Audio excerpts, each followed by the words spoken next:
ओम सर्वमंगल मांगल्ये शिवे सर्वार्थ साधिके शरण्ये त्र्यंबके गौरी नारायणी नमोस्तुते। जय माता की। नमस्कार, सुस्वागतम, आभार। मैं पंडित नितिन शास्त्री आप सभी दर्शकों का आज के एपिसोड पर हार्दिक स्वागत करता हूं। उम्मीद है आप सभी स्वस्थ होंगे, मस्त होंगे और माता रानी की कृपा आप सभी के ऊपर बनी रहे। मेरे प्यारे दर्शकों, पिछले काफी दिनों से हमारे भक्तों के बहुत सारे कमेंट आ रहे थे कि गुरुजी ब्रह्म मुहूर्त के ऊपर कोई वीडियो बनाएं, हमें बताएं ब्रह्म मुहूर्त क्या होता है, ब्रह्म मुहूर्त में उठने के क्या लाभ होते हैं और ब्रह्म मुहूर्त में किस समय जागना चाहिए और उस समय उठकर हमें क्या कार्य करने चाहिए।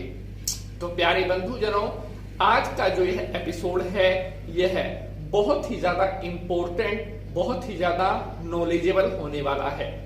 हमारी कोशिश रहती है कि आपने जो प्रश्न हमसे पूछे हैं उन प्रश्नों के उत्तर शीघ्र अतिशीघ्र हम आपको दे सकें और हमारा और आपका जो विश्वास है वो इसी तरह से बना रहे। आज के एपिसोड को शुरू करने से पहले सभी भक्त हाथ जोड़कर भगवान भोलेनाथ को प्रणाम करेंगे। ओम नमः शिवाय, हर हर महादेव। प्यारे बंधुजनों, सूर्योदय से 1.5 घंटे पहले का जो समय होता है वह ब्रह्म मुहूर्त कहलाता है। अर्थात सूर्य के निकलने से 1.5 घंटा पहले का जो टाइम होता है वो ब्रह्म मुहूर्त कहलाता है। ब्रह्म मुहूर्त का जो समय होता है वह सुबह के 4:24 से शुरू हो जाता है। बहुत इंपॉर्टेंट जानकारी शेयर कर रहा हूं, ध्यान से इसे सुनना है, समझना है। एक रिक्वेस्ट और है, अगर जानकारी पसंद आएगी तो इसे आगे भी शेयर जरूर करना है।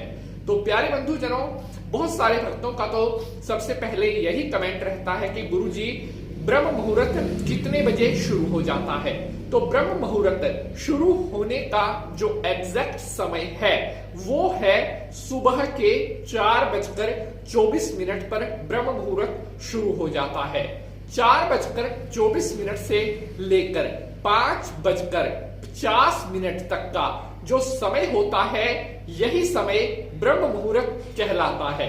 लगभग 1.5 घंटे के आसपास का यह समय होता है जो ब्रह्म मुहूर्त कहलाता है।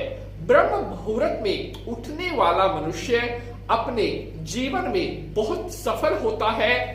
उसको जीवन में कभी कोई परेशानियां नहीं आती। ब्रह्म मुहूर्त में उठने वाला जो मनुष्य है वो संसार में सर्वत्र जीत हासिल करता है। अर्थात जहां पर भी वह जाएगा वहां पर निश्चित ही उसे सफलताओं की प्राप्ति होती है।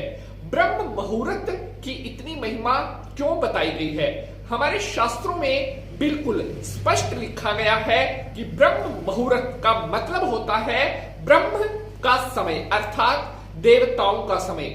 अगर इस समय में उठकर आप पूजा पाठ करते हैं, इस समय में उठकर आप योग करते हैं, मेडिटेशन करते हैं या ओम नमः शिवाय अपनी देवी के निमित्त, अपने इष्ट देवता के निमित्त मंत्र का जाप करते हैं तो आपको विशेष सिद्धि की प्राप्ति होती है। जीवन में आ रही सभी प्रॉब्लम को दूर करने के लिए ब्रह्म मुहूर्त में उठकर अपने इष्ट देवता का ध्यान जरूर करना चाहिए। ब्रह्म मुहूर्त का जो ये लगभग 1.5 घंटे का समय होता है इसे अमृत वेला भी कहा जाता है। अर्थात इस समय में साक्षात ब्रह्मांड में अमृत विद्यमान होता है, देवताओं की विशेष शक्तियां विद्यमान होती है। अगर आप चाहते हैं आपको विशेष शक्तियों की प्राप्ति हो, अगर आप चाहते हैं देवताओं का जो अमृत है वो आपको भी प्राप्त हो, तो आपको ब्रह्म मुहूर्त में जागना पड़ेगा। ब्रह्म मुहूर्त में उठ करके आपको भी ध्यान, संध्या, योग करना पड़ेगा। ब्रह्म मुहूर्त में उठने वाला व्यक्ति कभी भी नेगेटिव शक्तियों की चपेट में नहीं आ सकता। अगर आपको लगता है आपके जीवन में आपका भाग्य साथ नहीं दे रहा, बुरी शक्तियों का असर आपके ऊपर रहता है, आप जिस काम को भी करने के लिए जाते हैं उसमें असफलताएं आपको मिल रही है, लाइफ में बहुत स्ट्रगल आपको करना पड़ रहा है, तो इन सभी प्रॉब्लम्स से छुटकारा पाने के लिए आज ही इस एपिसोड को देखने के बाद ही कल सुबह से आप एक नियम बना ले कि सुबह उठना है, ब्रह्म मुहूर्त में जागना ही जागना है। ऐसा भी नहीं है कि 2-3 दिन आप उठे और फर्क आपको दिख गया, नहीं, लगातार अगर आप फर्क देखना चाहते हैं तो कम से कम 20 दिन का वेट आपको करना होगा। मैं विश्वास से आपको कह सकता हूं 20 दिनों के बाद आप स्वयं कमेंट करके बताएंगे कि गुरुजी वाकई जीवन में अद्भुत बदलाव आने शुरू हो गए हैं। आज के लिए बस इतना ही, मिलेंगे अगले एपिसोड में किसी नए विषय के साथ। जय माता।